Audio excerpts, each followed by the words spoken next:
Hello friends, आपण माननकु मो channel में स्वागत जनाऊँगी। आपण माननकु ए वीडियो रे मु कहबी आपण माने जे पीएम किसान सम्मान निधि योजना रो टंका पाइया को हेले आपणकर बैंक खाता टी डीबीटी एक्टिव रहिया को पड़िबो।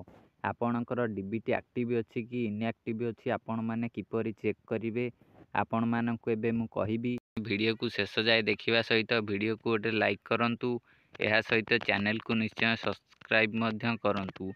आमर जो बैंक खाता टी पीएम किसान सम्मान निधि योजना रे आमे देइचे से बैंक खाता टी रो डीबीटी एक्टिव अछि कि नहीं। जदि डीबीटी एक्टिव नथिबो तेबे आमे टंका पाई परिबे नहीं। एबे चलंतु देखिबा डीबीटी एक्टिव अछि कि नहीं। देखंतु मु एनपीसीआई रो ऑफिशियल वेबसाइट को आसी जाईची। एठी आपण माननकु स्क्रॉल करिया को पड़िबो। तळे देखंतु गोटे ऑप्शन अछि कस्टमर रो, ए कस्टमर ऊपर क्लिक कर देबे। गोटे ऑप्शन अछि भारत आधार शेडिंग। भारत आधार शेडिंग इनेबलर ऊपर आपण माने क्लिक कर देबे। देखंतु मु एहा ऊपर क्लिक कली। एहा पर एई भली इंटरफेस आसीबो। देखंतु एठी आपणकर स्टेटस टी ओपन हो जाइथिबो। एठी आपणकर आधार नंबर देइची, शेष 4टी नंबर देइची। एहा पर ए देखंतु तळे गोटे लेखा जाइची मैपिंग स्टेटस।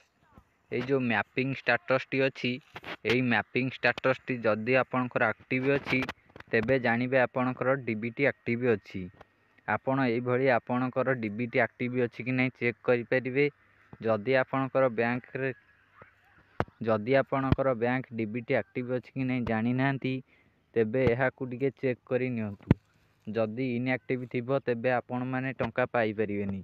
जदि आपणकर इनएक्टिव अछि तेबे आपण माने किपरि एक्टिव करिवे एहा जानिया पई कमेंट बॉक्स रे कमेंट करी जणांतु। मु आपण माननकु आगामी वीडियो रे जणैबी आपण माने किपरि एक्टिव करिवे।